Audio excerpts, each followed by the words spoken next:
తెలంగాణలో భారతీయ జనతా పార్టీ రైతు సత్యాగ్రహ దీక్షలు చేరింది. రైతు సమస్యలను పరిష్కరించాలని కోరుతూ వారు దీక్షలు చేరున్నారు. కాంగ్రెస్ ప్రభుత్వం రైతులకు చేసిన మోసాన్ని ఎండగడుతూ ఈ దీక్షలు సాగనున్నాయి. ఉదయం 10 గంటల నుంచి మధ్యాహ్నం 2 గంటల వరకు ఈ దీక్షలు జరగనున్నాయి. రైతుల సమస్యలను రాష్ట్రంలోని అన్ని కలెక్టరేట్ల ఎదుట రైతు సత్యాగ్రహ దీక్షలు నిర్వహించాలని పార్టీ నిర్ణయించింది. కాంగ్రెస్ ఎన్నికల సమయంలో రైతులకు ఇచ్చిన గ్యారంటీలను అమలు చేయాలని వారు డిమాండ్ చేస్తున్నారు.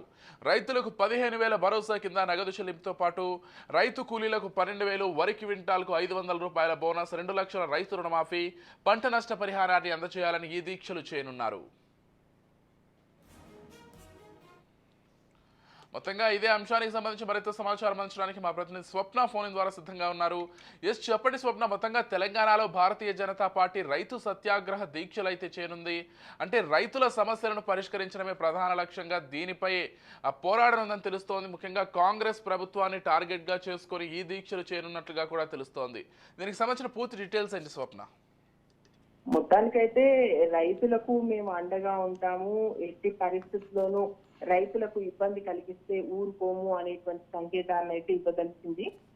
ఇక్కడ రూరల్ జిల్లాల్లో ఎక్కువగా రైతులు ఉన్నారు కాబట్టి ఆ రూరల్ జిల్లాల్లో కిషన్ రెడ్డి కానీ ఈటెల కానీ మిగతా ముఖ్యమైనటువంటి నాయకులు అందరూ కూడా దీక్షల్లో పాల్గొన్నారు.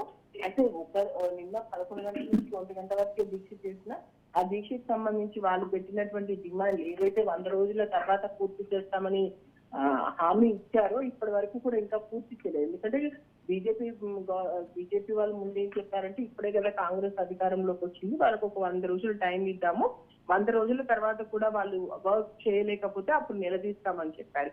ఇప్పుడు రైతులకు సంబంధించి నష్టపరిహారం సంబంధించి కానీ లేదా వాళ్ళకు అందాల్సినటువంటి సబ్సిడీలకు సంబంధించి కానీ లేదా రైతు బంధు పథకానికి సంబంధించి కానీ ఇంతవరకు రైతు బీమాకు సంబంధించి కానీ ఎందుకు ఇంకా ఇవ్వలేకపోతుంది కాంగ్రెస్ ప్రభుత్వం, ఎందుకు ఇంకా నిర్లక్ష్య వైఖరి చేస్తుంది?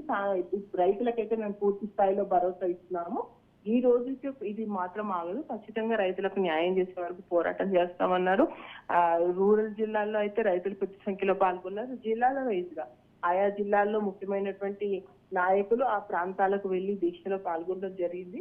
వాళ్ళు చెప్తున్న దాని ప్రకారం అయితే రైతులు అంటే ఇప్పుడు బీజేపీ అంటే అర్బన్ పార్టీగా ఎక్కువగా చదువుకున్న వాళ్ళు లేదంటే హిందుత్వ భావజాలం ఉన్న వాళ్ళు అలాంటి వాళ్ళకే ఈ పార్టీలో ఎక్కువ ప్రయారిటీ ఉంటుంది, వాళ్ళ వైపే బీజేపీ అనేటువంటిది ఉంటుంది. కాబట్టి అలాంటిది కాదు, మేము ఏదైతే వాళ్ళు ఇప్పుడు గరీబు అదేవిధంగా యువత నారీ శక్తి అన్నదాత అనేటువంటి శక్తి జ్ఞానం అనే దాన్ని ప్రధాని తీసుకెళ్లిపోతున్నారు, మేనిఫెస్టోలో కూడా అదే పెట్టబోతున్నారు అంటున్నారు. కాబట్టి అన్నదాతలకు హై ప్రయారిటీ ఇవ్వాలనుకున్నారు.